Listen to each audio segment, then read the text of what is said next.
Hola, buenas a todos. ¿Qué tal? ¿Cómo estáis? Vale.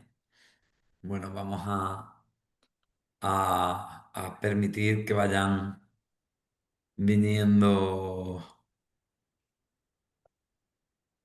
el resto de personas. Vale, parece que ya va entrando la gente. Y qué montón de gente, madre mía. Sí, bueno, aquí hay 70 personas. Bueno, a ir mientras que la gente se va conectando, que sigue entrando gente. Bueno, pues, si te parece, Ana Belén, voy a un poco encuadrar la charla y a presentarte. Y ya, bueno, pues empezamos un poco con el contenido Vale, de genial, esto, ¿vale? genial. Bueno, buenas a todos. Para mí es un placer como director clínico de Estar Contigo Terapia, pues tener hoy a Ana Belén, que además es una vieja conocida, aparte de porque tiene algo de granaína y ahí tenemos una conexión, pues también un poco porque bueno, porque hemos hablado ya varias veces de muchas cosas, ¿no? De lo que creemos que se hace bien y no en psicología.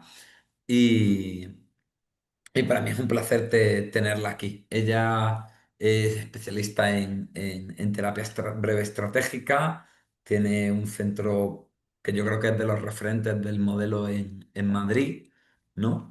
Y lleva mucho tiempo no solamente dirigiendo un equipo de terapeutas, sino además también haciendo divulgación, ¿no? A través del contenido en redes y escribiendo. Y una cosa que a mí siempre me gusta poner en valor aquí es la diferencia entre cuando la divulgación la hace una persona que está conectada con la realidad de la consulta versus una persona que solo se dedica a dar charlas, ¿no? Que me parece bueno, que esto es un poco como hablar de la guerra viendo mapas o haber estado en una trinchera con un rifle, ¿no? Cambia bastante la historia. Y bueno, este es su segundo libro, si yo no recuerdo mal, ¿no? Porque el anterior era el de los pactos de la autoestima. Y en este, bueno, pues ha decidido hablar de enfrentar la adversidad y la crisis, ¿no? Que creo que es una palabra que a veces nos suena un poco como de cosas muy grandes, pero creo que hay muchas cosas que a veces nos parecen pequeñas, pero que implican esa crisis vital, ¿no? Y, y bueno, no sé si hay algo que quieras decir de ti que yo me he saltado o te he hecho una buena introducción. Bueno, me has hecho una introducción muy buena, muy buena. Solo decir que justo hace una semana hemos inaugurado aquí en Madrid, en Sol, un espacio nuevo que le hemos llamado Espacio Luna, que está enfocado a poder hacer grupos de apoyo, actividades grupales, talleres para que, bueno, pues aquellas personas que se sientan más solas o que quieran hacer un crecimiento personal acompañadas de otras personas, pues también lo pueden hacer. Así que si hay alguien que nos esté viendo desde Madrid, pues puede también pedirnos información. Contar con ese recurso. Pues Sí. genial. Bueno, yo simplemente, porque también entiendo que hay mucha gente que habrá venido por ti y no tiene ni puta idea de quiénes somos ni de nada. Bueno, yo voy a ser quien hable con Ana Belén. Yo soy psicólogo humanista. También creo que esta charla es interesante porque somos de escuelas psicológicas diferentes y seguro que hay puntos de vista complementarios. Ahora mismo nos peleamos o algo, ¿vale? Y bueno, pues deciros que soy el director clínico de Estar Contigo, que soy psicólogo sanitario y profesor universitario, actualmente de residentes de psiquiatría y psicología en la Seguridad Social y que, bueno, pues vamos a hablar de este tema. También simplemente encuadrar que esta actividad, pues, la organiza Estar Contigo dentro de el compromiso que tiene con hacer la psicología accesible para todos, pues no solamente organiza este tipo de actividades y seminarios, que hacemos uno al mes, sino que también además, pues, es la única clínica de España que permite la financiación del tratamiento psicológico, de manera que en vez de tener que pagar sesión a sesión, se paga una cuota mensual de 49 euros y eso incluye una sesión semanal de 50 minutos, ¿vale? Entonces, bueno, ya dicho todas las presentaciones y la publicidad, vamos a lo importante, que es que hablemos del contenido del seminario de hoy, ¿no? Entonces, yo lo primero que quiero preguntarte, Ana Belén, es un poco en un momento que todo el mundo habla de psicología, hablando de cosas como tan concretas, ¿no? Tan de desarrolla este recurso o encuentra no sé qué o consigue no sé cuánto, ¿qué te lleva a ti a abordar algo tan abierto y tan humano como es la crisis, ¿no? Como es ese momento de ruptura. Pues mira, la verdad es que lo que me llevó a escribir este libro fue la necesidad, quizá que yo también tenía, de, de algún modo cerrar una parte de mi historia, ¿no? Y también transmitir el mensaje de que muchas veces vamos al psicólogo con la idea de quiero estar bien, quiero estar bien, quiero estar bien, ¿no?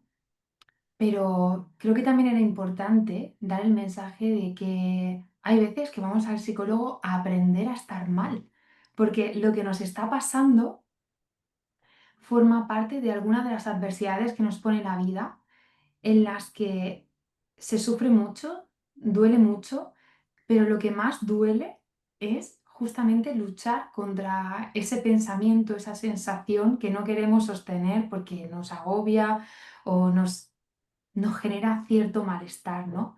También Ujú. tenemos que aprender a lidiar Sí, con el ¿no? dolor, aunque no nos guste. ¿Qué parte del malestar es lo que estoy viviendo? Y qué parte es también como una especie de angustia autoinducida de no quiero vivir esto, no quiero vivir esto, no. No, o sea, entiéndeme, sin ridiculizarlo, pero me estoy acordando a cuando era pequeño y había melocotón en almíbar, que es una cosa que a mí me daba como muchísimo asco. Y entonces yo no quería sentir el melocotón en mi boca, porque la textura me daba como repelús, ¿no? Y entonces rápidamente me lo metía en la boca y me bebía un trago de agua y me atragantaba y entonces vomitaba y tenía que, ¿no? Y qué parte ahí del malestar era el melocotón en sí mismo, que sigue sin gustarme, y qué parte era como mi actitud de no quiero que esto ocurra, ¿no? Todo lo que estabas haciendo para que el melocotón pudiese irse rápido era justamente lo que te hacía concentrarte quizá más en esa sensación desagradable que intentabas que pasase lo más rápido posible. Ujú. Y es por eso, Ventura, por lo que decidí escribir este libro. Y quizá me la jugué, porque claro, hoy en día lo que buscamos es libros, ¿no? O mensajes que nos ayuden justamente a comprar ese mensaje de felicidad, ¿no? De qué tengo que hacer para estar feliz. O de invulnerabilidad, ¿no? Como si aprendo a hacer no sé qué, nada me va a afectar, ¿no? Exacto. Y yo, claro, te estoy ayudando a, de algún modo, que comprendas que el dolor tiene que doler. Ahora, claro, también podemos aprender a cuidarnos en ese dolor. Ujú. Bueno, ¿cómo? Claro, porque también hay una parte en la que decir esto es fácil cuando no estás de mierda hasta el pescuezo, ¿no? Es decir, cuando no te duele, pues siempre intelectualmente tiene sentido, ¿no? Pues sí, el dolor forma parte de la vida, claro, hay que aprender a vivir con el dolor, claro, pero es que cuando duele, duele mucho. Exacto, cuando duele, duele mucho. Y creo que de algún modo también por eso quise hablar también de mi historia. Dentro del libro hay muchas historias de pacientes que han tenido que afrontar pues muchas situaciones muy difíciles, ¿no? Eh, También está la mía. Y también de algún modo hablo de mi modelo de terapia desde el cual lo vivo yo también, ¿no? Que hay muchos mitos con el modelo de terapia breve, ¿no? Muchas Ujú. personas lo tachan de superficial, de un modelo que no es profundo, un modelo con el que no se puede trabajar, por ejemplo, el trauma o el dolor de las heridas emocionales del pasado. Y de algún modo yo me sentía como en la obligación de defender esta postura, ¿no? Defender que desde el modelo de terapia breve se puede trabajar el pasado, porque justamente ayudamos a colocar ese pasado en el pasado, pero para nosotros no todo es un trauma.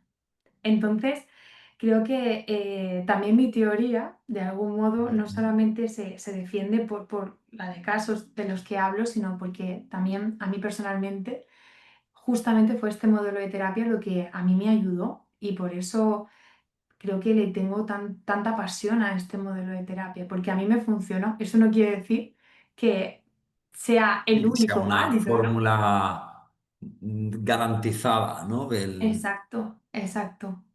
Ujú. Y bueno, y un poco qué planteas tú que podamos hacer para aprender a relacionarnos con el dolor de otra forma.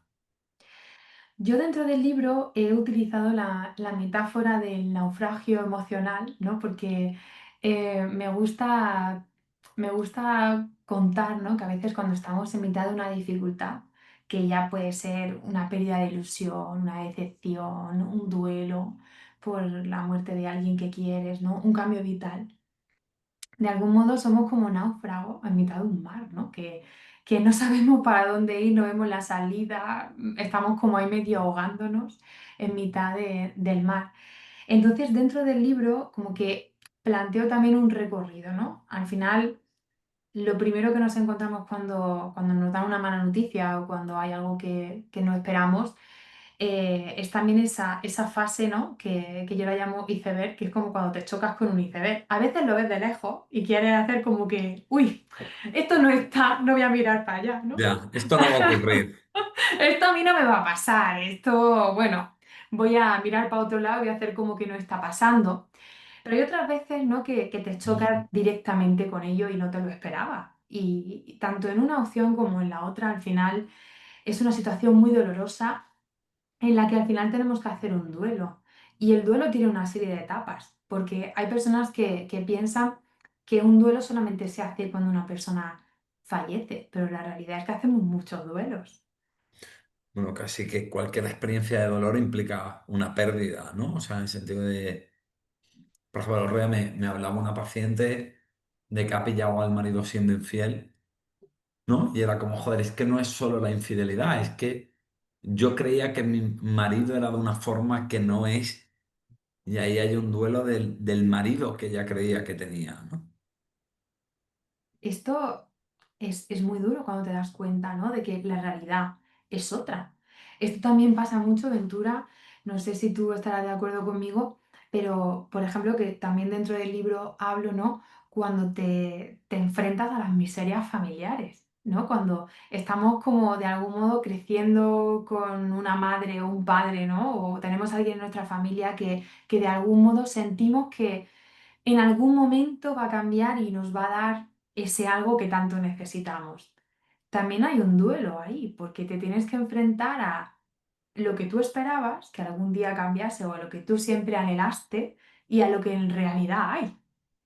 Bueno, y además ahí es complicado, ¿no? Porque además es renunciar yo a algo de manera voluntaria, ¿no? Porque, por ejemplo, en el caso que te he dicho antes de mi paciente, no fue algo que ella tuviera que cortarle la cabeza, fue algo que le explotó en la cara, ¿no? Pero en renunciar a que mi padre sea diferente, que mi hermano sea diferente, o poder conseguir eso que llevo peleando por ello toda la vida, claro, ¿no? Siempre hay una parte de ti que te dice, si lo intentas, si peleas duro, podrás conseguirlo, ¿no? Si aguantas y resistes un poco más, quizá la cosa cambie y hay veces bueno, pues suceden cosas que aunque te rompan y te duelan mucho, a veces sigues estando ahí esa dependencia, ¿no? Que te lleva a esperar que las cosas cambien, a no querer soltar, a no enfrentarte a una realidad que no quieres vivir. Sí, ¿no? O sea, digamos que lógicamente, sin caer en la gilipollez de decir que todo es lo que, o sea, que las cosas no son lo que ocurren, sino cómo te relacionas con ellas. Hay cosas que ocurren y son desgarradoras, pero la pregunta es si estamos metiendo un sufrimiento adicional, porque a veces nos mantenemos en algo que duele, ¿no? Como, como agarrarnos a un alambre de espino que no queremos soltar, ¿no? Eso es.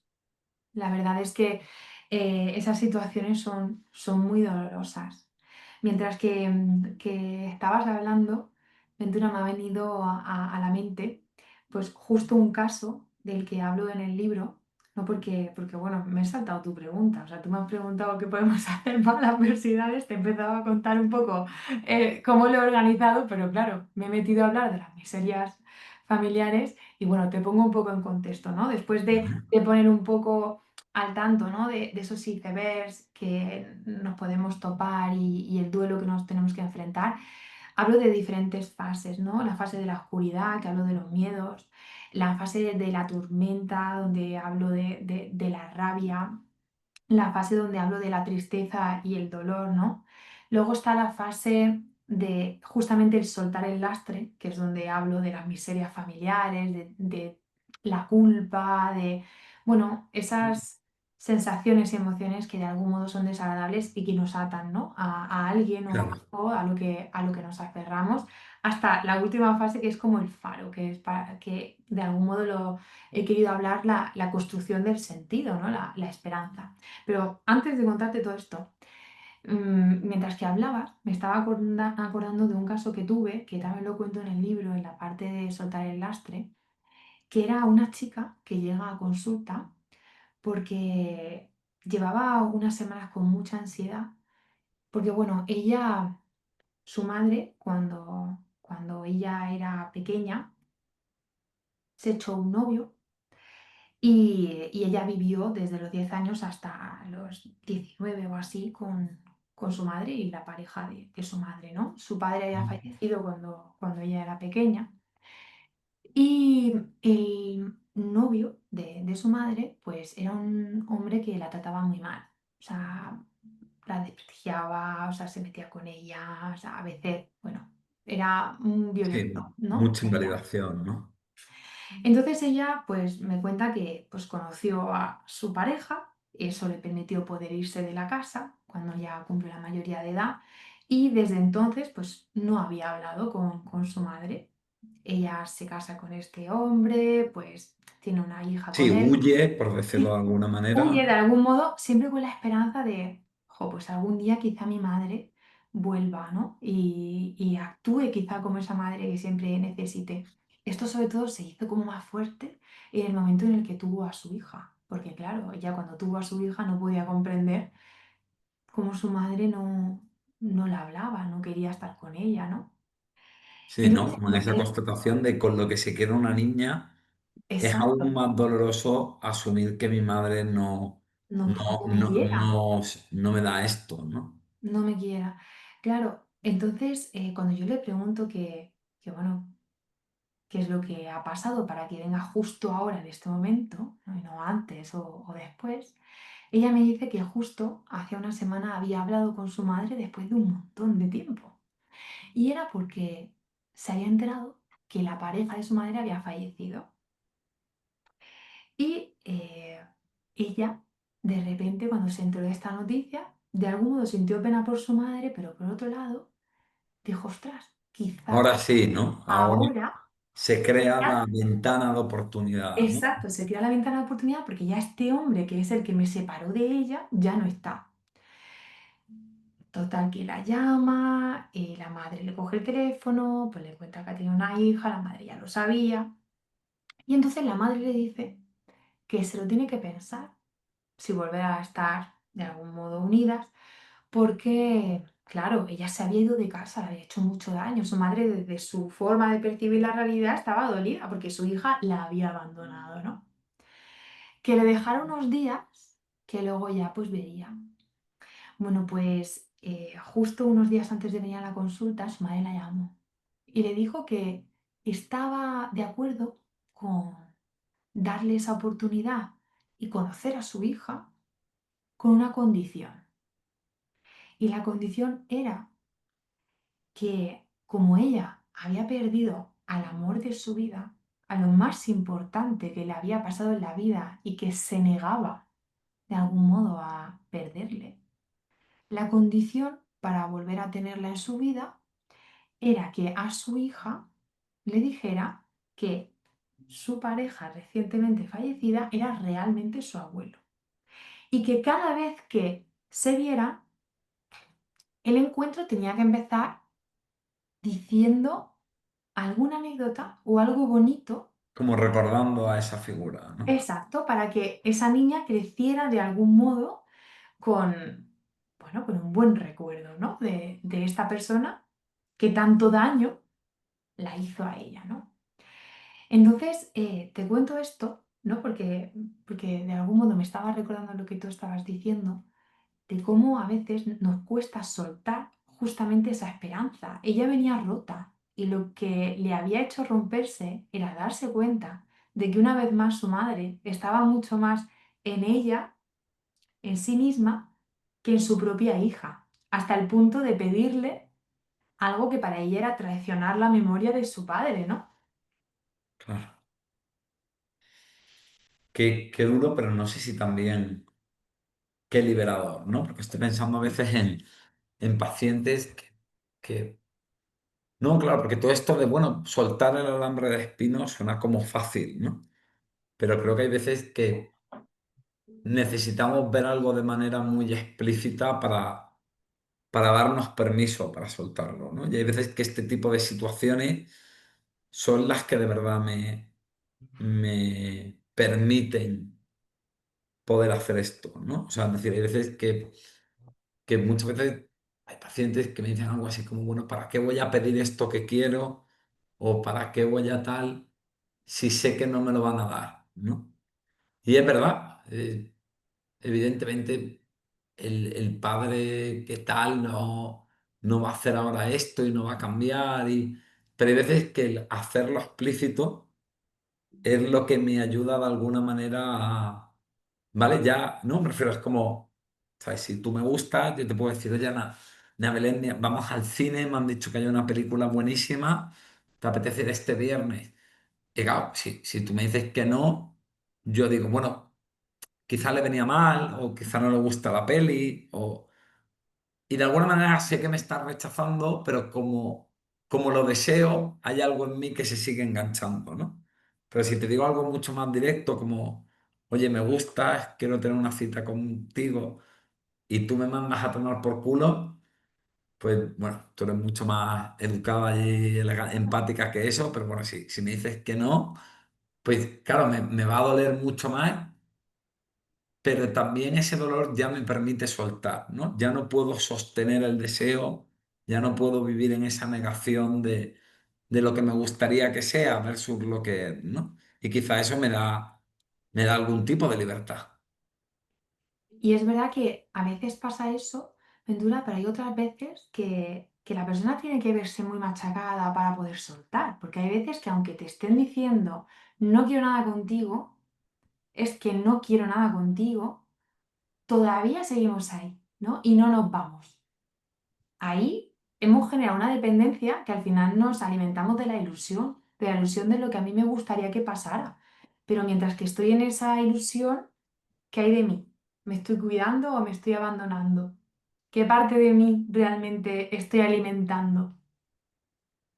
Claro, no, pero quizá a veces el problema, no sé cómo tú lo ves, es que tengo el foco tanto en lo que me dolería no tener eso, que no veo lo que me duele sostenerme en eso, mantenerme en eso, ¿no? Exacto. Esto es que me ha hecho recordar a una paciente que recuerdo que llevaba como siendo 4 años la amante de un hombre casado, ¿no? Y entonces este hombre le decía siempre, cada vez que se encontraban, le decían, es que yo no quiero nada contigo, no voy a dejar nunca a mi mujer por ti. Pero ella seguía esperando y cada vez que se encontraban ella actuaba pues como su novia, ¿no? Y recuerdo justo esta frase, o sea, me decía, es que si lo dejo, me voy a quedar sola y el dolor que voy a tener al estar sola va a ser mucho más grande que el dolor que tengo ahora, ¿no? Y entonces yo recuerdo que le preguntaba, ¿no? Pero ¿y ahora? ¿Acaso ¿Cuánto duele, estás no? sola? Esto. Claro, pero sobre todo, ¿y ahora no estás sola? Cuando tú quieres quedar con él no le puedes llamar, ¿te sientes sola o te sientes acompañada? Y claro, poco a poco fue haciendo el clic, pero recuerdo lo que le costó soltar a pesar de que realmente no tenía nada, ¿no? No le daba nada. Bueno, O sea, que le quizá daba una pues de un poco de las... vidilla cuando, cuando quedaban, eso sí. entiéndeme, no me gusta reducirlo a algo como... Pero bueno, quizá una idea operativa de esto es cuando nos enganchamos a algo pensando qué miedo que ocurra tal, es, bueno, intenta mirar el dolor de lo que ya está ocurriendo, ¿no? No mires el dolor de lo que temes que pasa, sino mira el dolor que está pasando ya, ¿no? Quizá eso es un buen revulsivo, es algo que nos ayuda. Sí, y en lo que tenemos que conectar, ¿no? Esto es algo que desde el modelo de terapia breve trabajamos mucho, ¿no? Cuando una persona, pues, está, pues, bueno, resistiéndose, ¿no? Al cambio, pues, a veces, bueno, a veces no, muchas veces tendemos a dar ese tipo de prescripciones, ¿no? Evita hacer nada para que desaparezca, solamente observa pues el dolor que te queda, por ejemplo, cuando te trata como un Kleenex, ¿no? ¿Cómo te sientes? De cara a que pues empieces a conectar con esa realidad, ¿no? De cómo me siento yo ya, si tengo miedo al dolor, si ahora tengo dolor, ¿será que lo que tengo que tener miedo a seguir estando como estoy? A que Sí, se ¿no? empeore más la situación. Es como que a veces hay algo que tememos tanto por esas heridas emocionales que no somos capaces de ver, como que firmamos un cheque en blanco a la parte que nos quiere proteger de eso, ¿no? A la parte bueno, como he sentido inseguridad y que los vínculos me han hecho daño, pues ahora voy a estar solo, ¿no? Y firmo un cheque en blanco por protegerme de que me hagan daño sin darme cuenta de que hay otro dolor en esa soledad, por ejemplo. Entonces, hay Esto, un poco cómo podemos eh, bueno, desde la terapia focalizada en la emoción, que es lo que hacemos, para nosotros sería conectar con el dolor de lo que está pasando y no con el dolor de lo que tememos. Pero ¿cómo lo haríamos desde un enfoque de terapia estratégica como el tuyo? a ver si te he entendido bien. Me estás preguntando entonces que una persona, ¿no? que llega, por ejemplo, con este miedo a si lo suelto, me va a doler, ¿cómo nosotros trabajaríamos, ¿no? Sí, ¿no? Porque claro, la consecuencia lógica es, si pienso que ocurra A es lo peor del mundo, pues voy a pagar cualquier precio porque evitar que ocurra A. O sea, en cierto modo tiene sentido, ¿no? Pero Exacto. claro, ahí nos manipulamos, ahí nos engañamos y nos estamos viendo de que sí, que ocurra es terrible, pero es que está ocurriendo B, que ya es una puta mierda, ¿no? Claro. Pues a ver, nosotros desde este modelo lo que hacemos es analizar, ¿no? qué es lo que está haciendo la persona con sus mejores intenciones para evitar que lo que teme suceda, ¿no? Que muchas veces justamente es esto lo que te ayuda a que eso suceda, ¿no? Entonces, habría que ver exactamente qué es lo que hace la persona, ¿no? Porque, por ejemplo, hay veces que, que una persona ante el miedo de perder a alguien intenta hacer todo lo posible por agradar, por estar siempre disponible, ¿no? Para que el otro pues no le abandone, no se vaya, ¿no? Lo que Mm. Giorgio Nardone habla y dice que es una prostitución relacional, ¿no? Te prostituyes realmente, relacionalmente, a cambio de que estén contigo, que no se vayan, no a cambio de dinero, es a cambio Sí, sí, pero es de que te instrumentalizarte quieran, igualmente, exacto. ¿no? Pero al final te quieren por lo que tú das, no por lo que tú eres, ¿no? Porque están haciendo un uso de ti. Entonces, de algún modo, ahí lo que utilizaríamos sería a través del diálogo estratégico dar giros, ¿no? Intentar darle ese giro a la persona para que pueda verlo desde otro lado.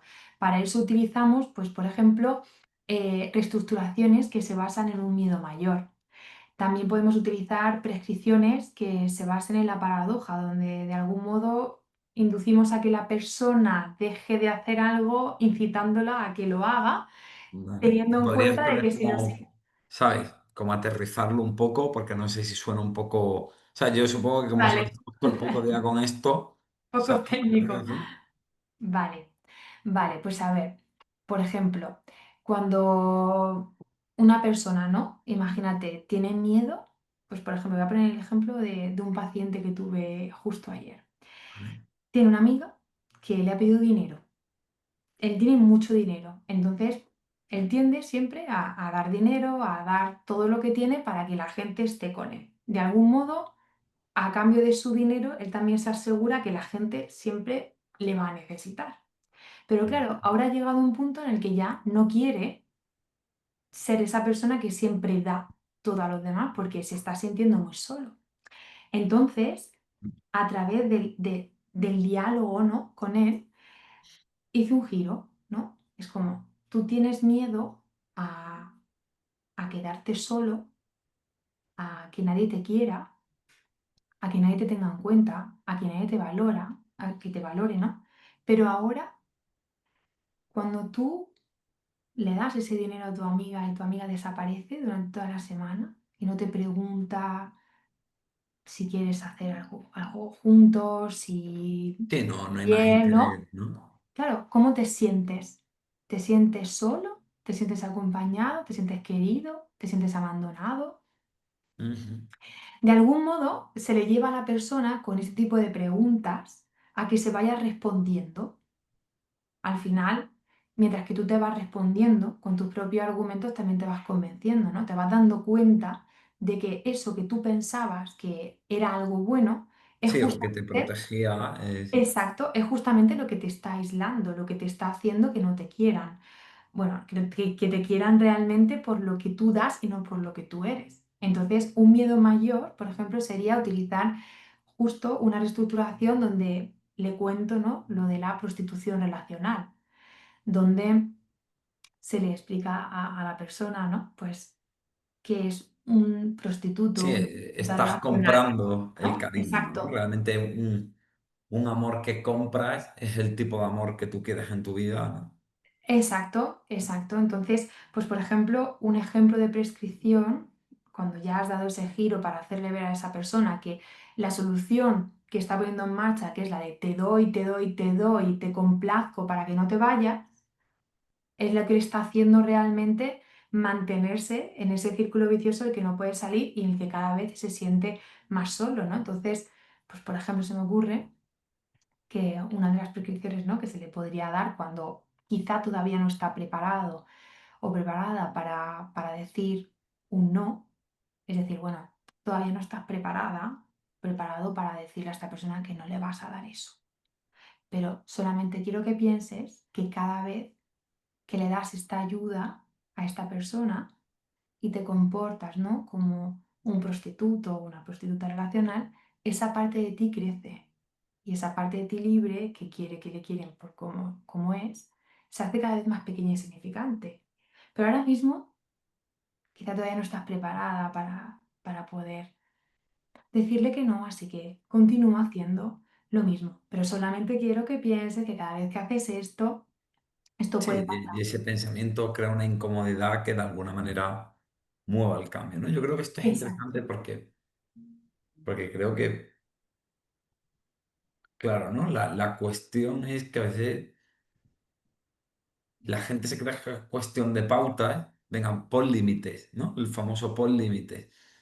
Pero, claro, es que si eso fuera así, todo el mundo comería lechuga, nadie fumaría tabaco, todos iríamos al claro, gimnasio, nadie gritaría a su hijo y al final yo creo que el problema no es que no sepamos lo que tenemos que hacer, sino el problema es qué nos mueve realmente a hacer aquello que nos da miedo, ¿no? exacto. Y creo que cuando una persona está en ese punto en el que tiene claro, ¿no? qué es lo que tiene que hacer, pero no puede, nosotros como terapeutas tenemos que ir directamente a su emoción para utilizar realmente esa emoción de palanca de cambio para empujar a esa persona que haga algo diferente, porque haciendo siempre lo mismo vamos a obtener más de lo mismo. Y ese refrán, ¿no? que nos decía, quedarse lo malo conocido mejor que lo bueno por conocer, pues muchas veces lo aplicamos en nuestro día a día por el miedo que nos provoca hacer algo distinto. ¿Vale? O sea, que digamos que volvemos un poco a esta idea de qué potente puede ser simplemente el ejercicio de, en vez de poner el foco en lo que me da miedo que pase, poner el foco en lo que me duele que está pasando a día de hoy, ¿no? exacto. Y en lo real de lo que me está pasando también en el día de hoy. Y sobre todo, si yo sigo poniendo en práctica esto, ¿qué potencio y qué debilito, ¿no? ¿Qué parte de mí estoy potenciando? ¿Aquella que no puede salir de esto o que siente que no puede salir de esta situación o aquella que está haciendo un trabajo para salir de esta situación? ¿Vale? Entonces digamos que aquí estamos viendo una parte importante, que es como sin darnos cuenta nos mantenemos en la crisis y en lo que nos está haciendo daño y eso es lo que nos impide avanzar o dejarlo atrás. Y qué más tendríamos o sea, por qué más mecanismos crees que a veces las personas se quedan enganchadas en las crisis y son incapaces de resolverlas? Bueno, justamente también por intentar evitar ese dolor. El dolor, la única forma que tenemos de gestionarlo es atravesándolo. O sea, no hay ninguna otra forma de que el dolor se vaya, ¿no? Y justamente nos quedamos haciendo más de lo mismo porque sabemos que cuando crucemos, ¿no? Esa línea hay algo que nos va a doler. Y entonces el miedo a que sea un dolor mayor al que ya conozco me hace quedarme muchas veces inmóvil en el dolor, que realmente es el dolor más grande. El dolor de cuando te quedas enredado en algo de lo cual sientes que no puedes salir. Ese dolor es mucho más grande que el dolor que sientes cuando empiezas a afrontar lo que te está pasando. Ujú. Sí, es un poco como tener una muela infectada y decir no voy a ir al dentista porque me va a doler, ¿no? Porque me va a doler, Pero me la el van a sacar. dentista es algo como finito, ¿no? Me refiero, un rechazo, un abandono, una crítica, es algo que no. Por ejemplo, en este ejemplo tonto que hemos puesto, ¿cuánto me va a doler que tú me digas que no? Pero ¿cuánto me va a doler estar todo el día pensando en ti, interpretar cada gesto, pensar si esto es que te gusto o no te gusto? Bueno, todo esto Exacto. con perdón de tu marido, ¿sabes? Pero entiendo, ¿no? Creo que es Sí, como un buen ejemplo de eso de la adolescencia, ¿no? Que te quedabas ahí como fantaseando y enganchado y preguntándote sí, cada cosa que hacía la otra persona, ¿no? Simplemente por el miedo a ser explícito y decir, oye, aquí, ¿qué pasa? Que eso, para bien o para mal, le ponía fin a la historia, ¿no? sí. A mí me gusta decir, Ventura, que pensar es la mejor forma de no hacer, porque mientras que estamos pensando no estamos actuando. Por lo cual, a veces cuando estamos muy enganchados haciendo la autopsia a los pensamientos, y esto por qué me lo habrá dicho, esto por qué será, y qué me pasará, y si me pasa esto otro, mientras que estamos haciendo esa autopsia, realmente estamos sin dar pasos o no haciendo algo distinto para poder hacer un cambio, ¿no? Claro, ¿no? Y fíjate, me hay una cosa que me recuerdo que me impresionó mucho cuando yo empecé a hacer terapia de pareja, ¿no? Y yo recuerdo que, claro, cuando yo empecé a hacer terapia de pareja, tenía ahí como 24 años, ¿no? Y entonces me ponen claro, pues cuando eres novato te ponen de ecoterapeuta con un terapeuta que sabe más. Psicoterapeuta básicamente es que eres como el escudero del psicólogo y básicamente te sientas ahí intentando no cagarla, ¿no? O sea, estás asustadísimo y estás allí diciendo, bueno, yo abro poco la boca, no vaya a ser que la jodamos. Y entonces me acuerdo que en la primera sesión mi terapeuta le dijo a una pareja que venía que su objetivo no era arreglar la pareja. Claro, entonces yo lo miré como diciendo, ¿qué pollas dices? O sea, vienen a terapia de pareja. ¿Cómo que tu objetivo no es arreglar la pareja? Y él dijo, no, no, mi objetivo no es arreglar la pareja, es que yo entiendo que en la situación actual la pareja está sufriendo. Entonces lo importante es provocar un cambio que quite el dolor de la pareja. Y eso puede ser daros cuenta de que no funcionáis como pareja y romper, y a lo mejor daros cuenta de que os estáis resistiendo a romper por culpa, por pena, por remordimientos, por una idea rígida, o darnos cuenta de que hay cosas que no funcionan y se pueden cambiar.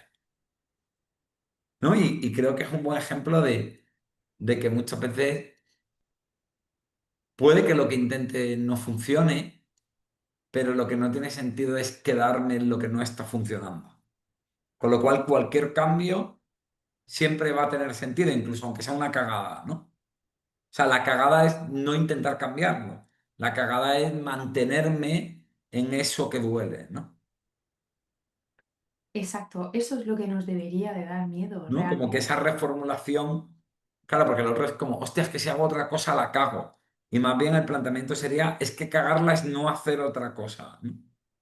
Exacto. O sea, realmente ahí es donde reside todo, ¿no? Cuando realmente, de algún modo, la palabra fracaso no me gusta, ¿no? Porque es como muy intensa, pero mucha gente piensa que el fracaso es hacer algo que te salga mal, pero realmente fracasar es no intentarlo, es quedarte en el mismo punto sin hacer nada diferente porque tus pensamientos ganen, ¿no? Claro, claro. Y bueno, digamos que veo que todo, y leyendo el libro lo veía, ¿no? Que orbita mucho en torno a esta idea de no hagan más de lo mismo, ¿no? No te quedes enganchado en lo que no está funcionando, no. No le temes a lo que pueda pasar y sé consciente de lo que está pasando, que es bueno, lo que más estamos hablando. Pero es verdad que luego tú en el libro abordas otras claves, ¿no? Y abordas otros puntos que quizás no son tan nucleares como este, que podríamos decir que es como la idea fundamental, pero ¿qué más hay ahí que a lo mejor es bueno tener en cuenta, ¿no? Bueno, sobre todo hablo, ¿no? De la gestión emocional ante las adversidades, ¿no? ¿Cuáles son las emociones que más predominan, ¿no? Ya hemos hablado del dolor y dentro del libro, ¿no? Pues está esa gestión del dolor y qué no nos ayuda cuando tenemos una herida muy abierta, muy dolorosa. Luego, otra emoción que está muy presente en la mente herida, ¿no? Es la rabia. La rabia que puede explotar hacia nosotros mismos y hacernos mucho daño, ¿no? O podemos direccionarla hacia los demás. La rabia es muy importante aprender a canalizarla, porque cuando la canalizamos puede sernos muy útil, pero Eso te iba a cuando... decir, ¿no? Que el problema también es que a veces cuando hablamos de la rabia, como que es una emoción que es invalidada de manera automática, ¿no? Y a veces es la garra precisamente que, joder, que nos da el coraje de apretar los dientes y plantar cara, ¿no? O tirar para adelante. Exacto, ¿cuántas personas, por ejemplo, que han sufrido una infidelidad justo en el momento en el que se han enterado, ¿no?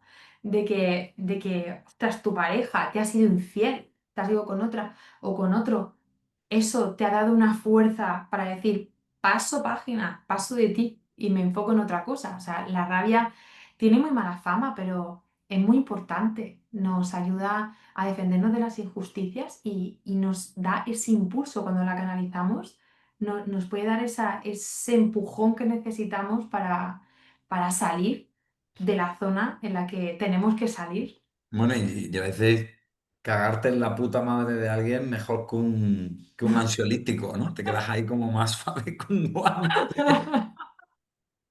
Totalmente, totalmente.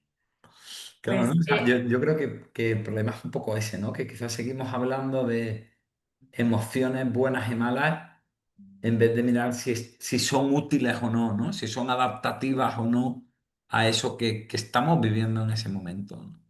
exacto. Y ese para mí era también uno de los objetivos del libro, ¿no? El que estas emociones que son desagradables y que de algún modo nadie queremos sentirlas, tienen una función y es muy importante aprender cuál es la función que tienen estas emociones para utilizarlas realmente a nuestro favor en esos momentos de dificultad que son desafíos y que son situaciones pues que a veces son muy dolorosas también. ¿No? Y luego hay una parte en la que tú también en el libro que a mí me ha permitido ver tu faceta más humanista, ¿no? Hablas también un poco como de sentido, hablas de un poco esta parte como casi como de Frankel, ¿no? Entonces, un poco qué papel crees que juega ahí un poco esta idea del sentido de los valores y también cómo podemos aterrizarlo, ¿no? Porque a veces parece que el sentido tiene que ser como una causa, ¿no? Como decir campeador que está ahí como, ¿no? o como un mártir que muere por su fe o por la revolución, ¿no? Parece que el sentido siempre son cosas como muy grandilocuentes y creo que a veces eso hace que no sé, que los que somos más de pies de tierra, más Sancho Panza, más mundanos y menos Quijote, eso del sentido puede parecer como que no va con nosotros, ¿no? Sí. Para mí el sentido también está muy, muy ligado con la esperanza, ¿no?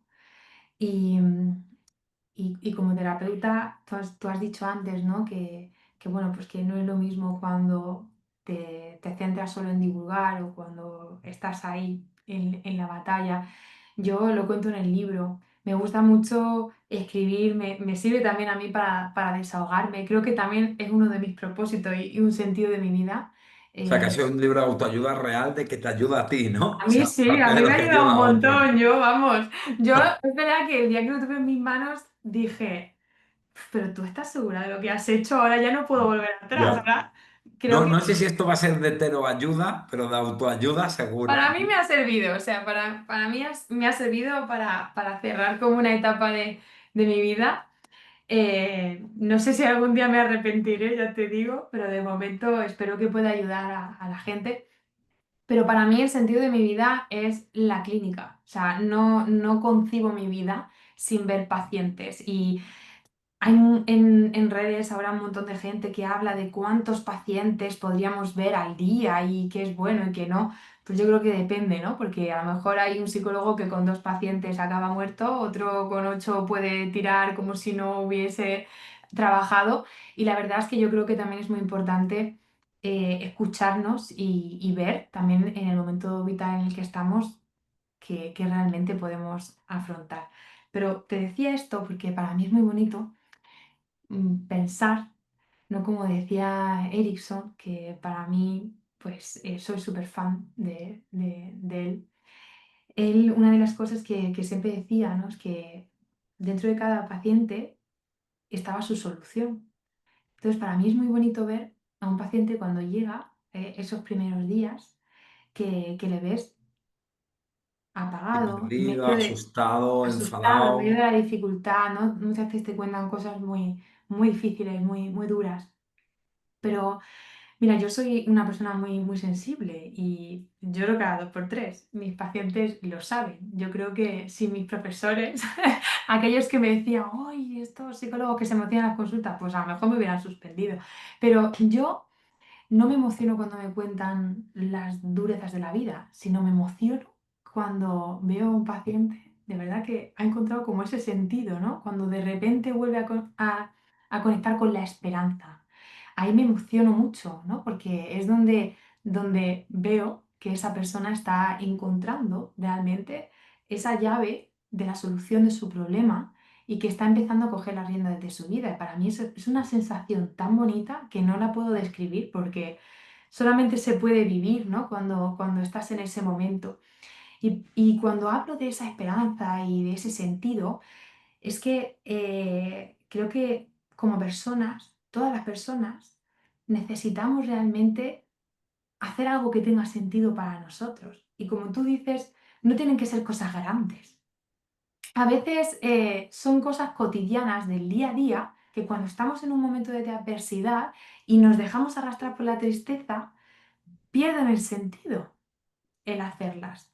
Y cuando después volvemos a recuperar de algún modo esa esperanza, ese propósito de nuestra vida, ya sea en las cosas más cotidianas de la vida, ahí es cuando volvemos a sentirnos también bien. Sí, hay una parte interesante, porque claro, ¿no? Normalmente cuando se habla de esto, yo lo que siempre oigo es, bueno, ¿y cómo lo encuentro, no? Y a mí me gusta mucho esta idea de lo que se llama un marcador emocional, ¿no? Que es eso que cuando contactas con ello te emociona, ¿no? Es decir, me refiero que es como, no sé si la gente ha visto esta imagen típica de el, el soldado que vuelve de la guerra, ¿no? Antes había como muchos vídeos de esos en internet y de pronto abraza a su esposa y se rompe a llorar, ¿no? Y ahí como eso es lo que nuestro cuerpo reacciona cuando contactamos con lo que de verdad tiene un sentido o con lo que de verdad necesitamos, ¿no? Y es verdad que hay veces que ignoramos eso, ¿no? Como que hay veces que de pronto me emociono con algo y digo, bueno, qué tonto estoy, ¿no? Esto me ha emocionado. Y muchas veces eso es lo que te está dando la información de, cabrón, esto es lo que le da sentido o esto es lo que necesitas ahora, ¿no? Es decir, cómo hay cosas que cuando las vemos o cuando conectamos con ellas o cuando las recordamos, nos saltan una lágrima y tendemos a pensar como, bueno, qué momento tan tonto, ¿no? En vez de decir, oye, ¿y por qué cuando pienso en esto me emociono? Porque cuando pienso en mi abuela se me quiebra la voz. Y a lo mejor si lo elaboro en mi abuela había un sentirme escuchado o en mi abuela había un cariño o no. Y ahí es un poco como identificar ese recurso y a lo mejor tengo 50 años y ya no está mi abuela, ¿no? Pero oye, ¿quién me puede dar esto que me daba mi abuela, ¿no? Como esa estrategia que fue útil, ese recurso que valió, identificarlo y buscarlo ahora o qué puedo hacer yo que me acerca a eso. Qué bonito lo que dices, Ventura. Yo estoy recordando ahora a una profesora que, que tuve el año pasado, justo cuando me formé en hipnosis, que se llama Liliana Velarde. Ella es mexicana. Y dentro de la formación hubo un trance que aprendimos que se llamaba el rescate, ¿no? Y era muy bonito porque era como te llevaba a que una parte de ti, que tiene pues todo eso que tú necesitas y que le das a los demás, te lo puede dar a ti, ¿no? Y mientras que te escuchaba, justamente pensaba, ¿no? En todo aquello que muchas veces damos también a los demás y que somos capaces de darlo hacia afuera, pero que nos cuesta mucho darlo hacia adentro, ¿no? Hacia nosotros mismos, pero esa capacidad la tenemos. Sí, Y ¿no? Esto de, es que yo no sé poner límites, pero en cambio cuando se meten con mi hija, salto como un puma, ¿no? Y es como, cabrona, pero si lo estás haciendo por tu hija, ¿no? Como esa idea de que a veces creemos que hay algo que no somos capaces de hacer y si nos paramos a explorarlo, lo estamos haciendo en otros ámbitos. exacto, incluso cuando no ponemos ese límite, porque en realidad cuando no ponemos ese límite, a nosotros mismos sí que nos estamos diciendo, no, no lo hagas. O sea que Tú no sería puedes, claro. exacto, sería proyectarlo hacia afuera, ¿no? Ese no que yo me digo a mí mismo, tengo que ponerlo en la otra dirección, porque la capacidad la tengo. O sea, lo estoy diciendo, solo que en la dirección que no es quizá la correcta.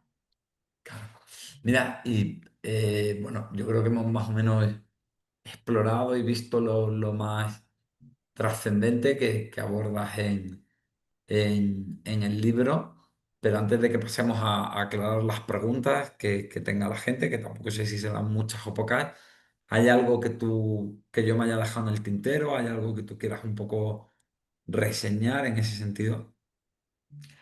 Bueno, yo creo que hemos hablado prácticamente de todo, ¿no?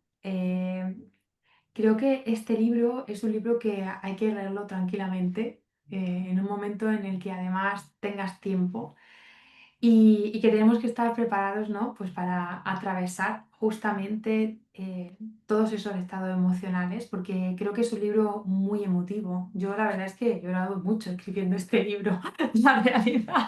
Yo no sé para los demás, pero yo me Yo no jarto. sé para los demás, pero yo realmente sí ha sido así, ¿no? Y el objetivo de este libro es que podamos, de algún modo, acompañarnos en las dificultades y también que aquellas personas que tengan en su vida a alguien que esté pasando por una dificultad, una adversidad, también sepan qué hacer, ¿no? Dentro del libro hablo también de un kit para, de algún modo, consejos para aquellas personas que tienen a alguien al lado que no saben cómo ayudarle. Pues a veces con nuestras mejores intenciones, en vez de ser una ayuda realmente para la persona que lo está pasando mal, pues somos todo lo contrario, ¿no? Y creo que nos falta educación emocional en ese sentido y ojalá que este libro pues pueda servir para eso, para ser un refugio de quienes están en un momento de dificultad y también para aquellas personas que también están en un momento de dificultad porque tienen a alguien a su lado que no saben cómo poder ayudar.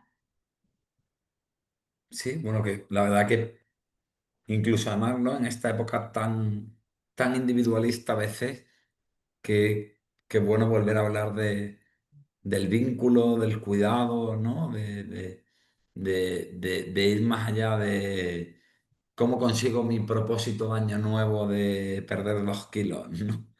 Sí, totalmente.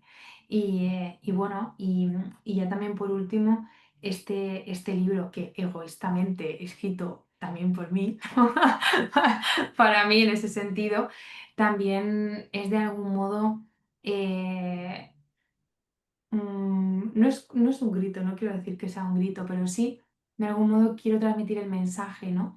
De que como dentro del libro también hablo de los duelos, no es el tema principal del libro, pero está, ¿no? Hay veces que cuando alguien que queremos mucho se va, ¿no? Fallece, dejamos de hablar de esa persona por el propio dolor que nos provoca. Y creo que una persona muere al final cuando dejamos de nombrarla, dejamos de recordarla, dejamos de tener en cuenta también el legado, aquellas cosas que nos gustó de vivir con esa persona. Y me encantaría que todas esas personas que lean este libro y que piensen en alguien que hayan querido mucho y que no puedan hablar con sus familiares de él por el propio dolor que les provocó la situación, puedan de algún modo volver a hablar, ¿no? Y que esa persona pueda volver a existir dentro de su vida, porque es la única manera que tenemos de que esas personas no mueran.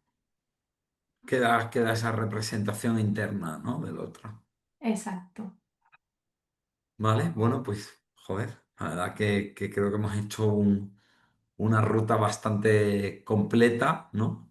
También eso, me alegro mucho de que hayas hablado del duelo porque a veces simplemente vemos el cómo supero la crisis, pero no vemos lo que he perdido en la crisis, ¿no? Y Exacto. no Todo es esto que dicen de no te puedes ir de un sitio si primero no has llegado a él, ¿no? exacto, exacto. Y yo realmente lo viví, ¿no? Dentro del libro, tampoco voy a hacer spoiler para que la gente que lo quiera leer, pues no, pues tampoco desvelárselo. Pero yo, por ejemplo, en mi caso, yo tuve que hacer un duelo justo cuando llegué a la universidad. Hasta ese momento, yo mi vida, pues la había vivido de algún modo con una ausencia, ¿no? De la que no se hablaba. Era un tema tabú, no existía. ¿No? Entonces, los duelos al final los haces antes o después, si tu cuerpo habla, se manifiesta. Y creo que también es bonito el poder compartir esto para que aquellas personas que de algún modo le haya podido pasar esto que me pasó a mí, ¿no? Que cuando pues yo me vi desbordada por todo lo que estaba sintiendo que no comprendía, pues cuando llegué a casa, ¿no? Y contaba un poco lo que estaba sintiendo, me decían, pero ¿por qué ahora, después de tantos años? Ahora estás Para dar con cuenta esto, de ¿no? que, ¿no? Exacto, ahora de repente que viene a acordarte de esto, si ya hace muchísimos años que pasó, ¿no? Y al final todo aquello que no sacamos y se queda dentro de nosotros va a buscar la forma de salir. Bueno, sí, también un poco eso, ¿no? Quizá el no ponernos tanto calendario, ¿no? De qué tiempo y para qué cosa o cuándo algo era importante y cuándo dejó de importar y más una honestidad emocional de, bueno, esto es lo que ocurre dentro de mí, ¿no? Exacto. Y Vale, acompañarte ante eso. si te parece, vamos con las preguntas. ¿Vale? Vale. Podéis ir escribiendo, preguntan aquí, bueno, hablando de los miedos que hemos hablado, ¿no? De cómo nos enganchamos en el miedo de lo que puede pasar y en vez de ver lo que está ocurriendo, preguntan aquí, ¿y el miedo a la muerte? Ya que mi madre acaba de fallecer de forma inesperada. Wow. O sea, lo siento mucho porque es verdad que cuando alguien fallece además de una forma inesperada, creo que es una de las cosas más duras que nos puede pasar, ¿no? Y aquí, claro, a mí me gustaría saber realmente ese miedo hacia la muerte. eh,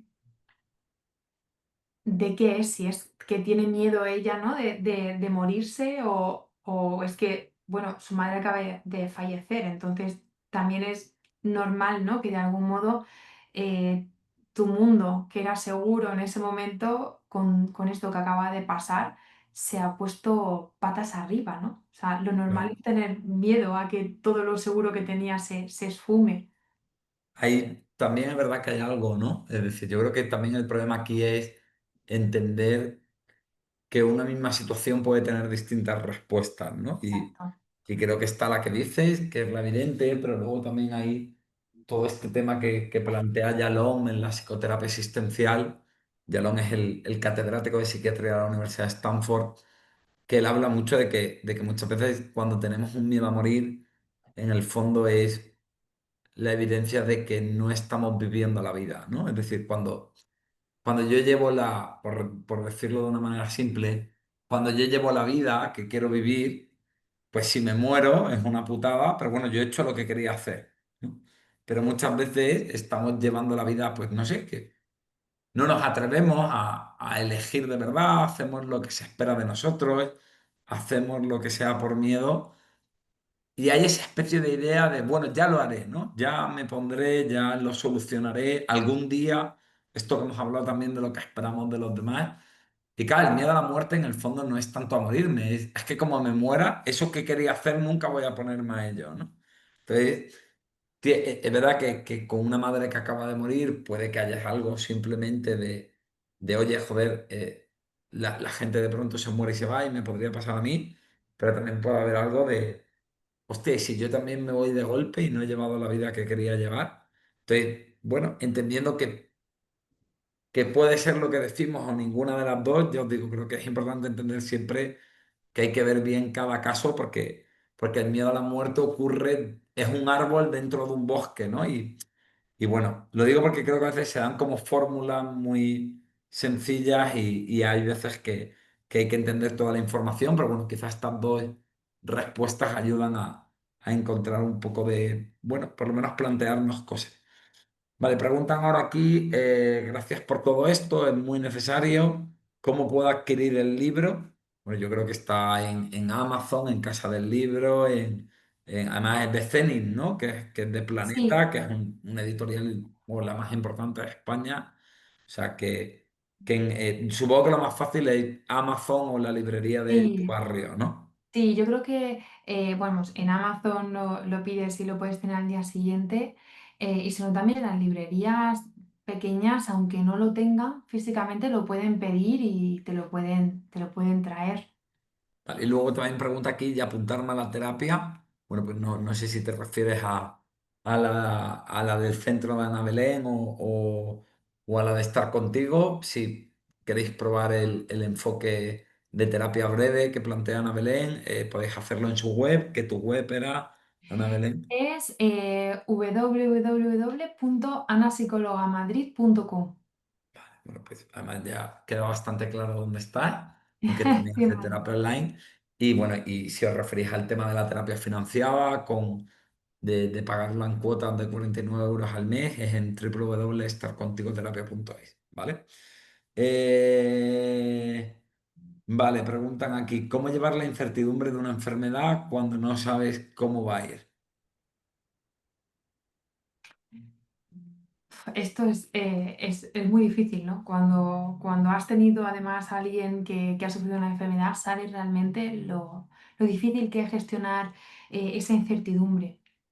Yo creo que es importante justamente hacer esa gestión emocional, concederse esos espacios también para permitirte llorar y sacar todo lo que tengas que sacar y también gestionar esos pensamientos, ¿no? Que a veces te llevan a vivir en el futuro. Yo creo que cuando hay una situación como una enfermedad en la que tienes que estar dependiendo de resultados, es más importante que nunca estar en el presente. No sé qué opinas tú, Ventura, ¿no? El vivir al día, en el día a día. Sí, yo creo que también es eso, ¿no? Entendiendo que la respuesta natural, biológica, es que mi mente vaya al peligro, ¿no? Pero es un poco como volver. Y luego creo que hay, fíjate, ¿no? Yo si pienso en, en cuando mi madre estaba enferma, yo creo que lo que mi madre se aferró fue, ¿vale? No, no quiero tener cáncer y desde luego me gustaría no morirme, pero puedo elegir cómo quiero morirme, ¿no? Puedo elegir qué hago estos últimos meses de vida, qué hago, eh, cómo quiero encarar la muerte. Me acuerdo de esas conversaciones en mi casa, hablando con mi madre de, de si quería respiración asistida, si no la quería, de lo que ella quería en su funeral, de lo que ella quería en cómo viviésemos nosotros la vida después de su fallecimiento. Que es verdad que suena muy duro y eran conversaciones duras, ¿no? Pero creo que hay un consuelo cuando hay algo que tú no quieres vivir, pero por lo menos puedo elegir cómo lo enfrento, puedo elegir cómo me posiciono ante ello, ¿no? Ahí hay una parcela de libertad, ¿no? Dice Frankel eso de que al ser humano le puedes quitar todo menos la última de la libertad de cómo decide afrontar aquello que ocurre, ¿no? Y más allá de lo poético, lo épico de esa frase, es que hay algo muy reparador. Claro, en un momento en el que no estoy eligiendo nada, poder elegir algo tiene un efecto potentemente sedante, ¿no? Y bueno, creo que ahí hay algo, creo que ahí hay algo interesante, ¿no? Vale, preguntan ahora aquí, ¿cómo afrontar el dolor que producen las miserias familiares? Bueno, yo creo que lo que hemos hablado aplica a cualquier tipo de dolor, pero no sé si hay algo que tú quieras hablar de Sí. esto. También es verdad que a mí por lo menos miseria familiar es un término que me parece tan abierto y tan ambiguo que me cuesta dar una idea concreta porque el término es un poco, no, no sé, yo quizá no logro entender bien a qué se refiere la persona. Yo, por ejemplo, en el libro, cuando hablo de miserias familiares, lo reduzco un poco a esa terminología cuando me refiero, por ejemplo, a cuando mm, tienes algún familiar, ¿no? Que de algún modo no acepta como eres o nunca es suficiente para esa persona o que no se preocupa por ti o que tiene una vida que realmente es dolorosa para ti porque sientes que a lo mejor se está haciendo daño o está en un camino, ¿no? Que no es muy saludable. Entonces, es verdad que así, ¿no? Como tal, cómo atravesar el dolor que producen las miserias familiares va a depender un poco del grado, ¿no? de dolor que te genere para poder ver qué es lo que realmente necesitas. Claro, claro, ¿no? Esto que hablamos, ¿no? De quedarte enganchado a lo que yo me gustaría que fuera en vez de ver la realidad De lo de que lo es. que es, ¿no? Estoy aquí viendo notas que tenía de esto, pero bueno, creo que lo... Sí. Preguntan aquí una pregunta, ¿cómo abordaríais, por ejemplo, desde este punto de vista, una persona que se valida a través del amor en pareja? La idea un poco de decir, si una persona tan increíble está conmigo es porque lo valgo. La gente que tiene pareja vive la vida y yo que estoy solo estoy perdiendo mi vida. Bueno, yo aquí no sé qué opinas tú, Ventura, pero creo que esa persona tendría que sanar la relación que tiene consigo mismo, ¿no? O sea, su autoestima, porque al final se está validando en función de de lo que puede obtener fuera y nos reducimos entonces a que solamente valgo si tengo esto o si hago esto, ¿no? Claro. Sí, hay ahí esa compensación neurótica, ¿no? De intentar buscar fuera algo que me proteja del dolor. Yo también un poco lo que vería muchas veces es, bueno, cuánto me duele esto de no tener pareja y no sentirme válido, pero también a veces cuánto me duele lo que hago para intentar obtener pareja, ¿no? Yo, por ejemplo, recuerdo en la época que me validaba a través de la selección, que era siempre como cuánto me va a doler no conseguir a esta chica. pero no me planteaba el, oye, yo me lo paso bien hablando con esta chica. ¿Ya? Y esta chica a mí de verdad me gusta o simplemente es que estoy emperrado en seducirla. O también hay un poco el, que esto no lo hemos hablado, el coste de oportunidad, ¿no? Oye, el tiempo que yo estoy aquí pendiente de ligarme a esta chica, ¿qué me estoy perdiendo? Y de pronto dije, joder, tío, pues es que últimamente no quedo con mis amigos o me gustaba leer y ahora estoy en casa con el WhatsApp escribiendo en vez de leer libros, que es una cosa que siempre me ha gustado, ¿no? También a veces ver un poco eso de, vale, qué terrible no tener esto, pero ¿qué me pierdo intentando tenerlo o incluso no tenerlo también me deja un espacio para poder hacer otras cosas que a lo mejor no me importan tanto como eso, pero también son importantes o agradables, ¿no? Tiempo, no sé, para las amistades, para las aficiones. Tiempo para también ir rellenando esas áreas de vida que son tan importantes. No, no es reducirnos solamente a una. Eso que has dicho, Ventura, me ha encantado porque hay veces que estamos tan pendientes de lo que proyectamos en el otro que no nos paramos a ver si a mí esto realmente me gusta, si a mí esto realmente me apetece, si yo esto realmente lo quiero, ¿no? ¿O no? Claro. Mira, y ya para terminar, perdona, es que por hora soy una persona súper sensible y he tenido parejas invalidantes que no respetaban mis límites. En mi familia no estaba normalizado hablar de emociones hasta que yo empecé a expresar que eso me dolía. Ahora sé poner límites a los demás, pero yo misma muchas veces no acepto esa sensibilidad y me da miedo no encontrar a alguien que entienda esa parte de mí y no la invalide. Pero estar con alguien que no respete algo tan característico de mi personalidad es aún más doloroso. Joder, qué buen planteamiento. Sí. La verdad es que es un buen planteamiento y es algo que yo lo entiendo perfectamente porque también soy una persona muy sensible, ¿no? De hecho, muchas veces me he cuestionado el, siendo tan sensible, puedo trabajar como terapeuta, ¿no? Y hace un tiempo me llegó un mensaje que para mí ha sido muy especial y es de mi secretaria, Carla. Carla es una persona muy sensible. Por aquí por el centro a veces nos puedes ver llorando por la esquina a todas porque somos todas iguales, ¿no? Y recuerdo que un día ella me dijo, Ana, te tengo que escribir para darte las gracias porque toda mi vida siempre he pensado que nunca iba a poder llegar a nada por ser tan sensible. De hecho, siempre en mi familia me lo habían dicho, que Sí, siendo tan como un sensible, problema, ¿no? exacto, Como siendo una tan tara. sensible, claro, no iba a poder llegar a nada.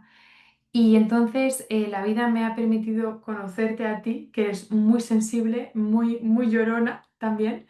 Y entonces me he dado cuenta de que siendo una persona sensible realmente también puedes tener la vida, una vida buena, ¿no? Una vida que se considera un éxito en el sentido de que estás bien contigo mismo y que la gente te acepta tal y como eres, ¿no? Y entonces cuando yo vi este mensaje, Ventura, me di cuenta de algo muy importante y es que esto que dice esta chica, ¿no? De tener personas que te han invalidado, ya sea en el trabajo, ya puede ser pareja, ya puede ser tu propia familia, hay veces que te puede hacer sentir que tu forma de sentir es un error. Y la realidad es que cuando es un error es cuando estás compartiendo el tiempo y el espacio con personas que no están aceptando tal y como eres, ¿no? Tu persona. Entonces, yo le diría que a pesar de que tenga ese miedo, a veces tenemos que hacer cosas con miedo y es muy importante seguir permitiéndote sentir todo lo que sientas, independientemente de lo que te puedan decir, porque si alguien te juzga por sentir, realmente, pues quizá no es la persona que tiene que compartir su vida contigo, porque a la familia no la podemos cambiar, es la que nos ha tocado, pero nuestras parejas son las personas que elegimos y con esas personas tenemos que permitirnos ser nosotros mismos. No sé qué opinas tú. No, no, sí, sí, o sea, la verdad que bueno, que al final además muchas veces creemos que lo que hay que hacer es cambiar ante realidades y creo que hay veces que simplemente hay que asumirlas, ¿no? O sea, ¿qué sentido tiene que yo me siga obligando a ser algo que no soy en vez de entender que eso es así y actuar en consecuencia, ¿no? Yo hablo muchas veces de no ir en contra de tu mecanismo, ¿no? Si tú tienes una tendencia a algo, pues intenta buscar algo que busca un terreno de juego que vaya a favor de aquello que es tu tendencia. No intentes jugar con las reglas de otro, ¿no? Porque las reglas de otro le funcionan a otro. Exacto, pero las tuyas te funcionan a ti y por más que luches contra tu forma de ser, lo único que puedes ganar es ser tu propio enemigo, ¿no? Eso es. Bueno, pues yo creo que con esto vamos a cerrar. Dar las gracias a todos los asistentes por oírnos. Bueno, oír a Ana Belén es un gusto, pero pues bueno, gracias por haberos apuntado, por invertir aquí el tiempo con nosotros. Los resultados del sorteo se publicarán en el canal de Instagram de Estar Contigo. Y bueno, pues eso es todo. Darte las gracias, Ana Belén. Ha sido un verdadero placer hablar de esto y aunar enfoque. Y bueno, pues nada, muchas gracias a todos por estar aquí hoy. Gracias, muchas gracias, Ventura. La verdad es que contigo siempre es un placer poder hablar. He estado muy cómoda contigo. Ojalá que algún día nos podamos conocer en persona, que siempre ha sido todo virtual. Y bueno, te agradezco mucho que me hayas dado también esta oportunidad de estar aquí con toda esta gente que ha sido muy interesante. No, nada, darte las gracias a ti porque la verdad que es un enfoque muy interesante y qué bueno, ¿no? Qué bueno que en una época que solo nos hablan de ser más fuertes podamos hablar de cómo darle un espacio a la debilidad que al final tenemos todos sin convertirla en algo malo, ¿no? Sino en algo que aprendemos a llevarnos bien con ello. Así que nada, Exacto. muchas gracias, Bonica. Un Gracias. beso. Muchas gracias también a Y ti. nada, recordar que el webinar se quedará colgado, lo enviaremos a través de un correo electrónico para quien quiera volver a verlo y bueno, os saltéis mis partes y vais a Ana Belén, ¿vale? Anda, Un anda. besito muy fuerte a todos. Adiós, muchas Hasta luego. gracias. Muchas gracias a todos. Chao.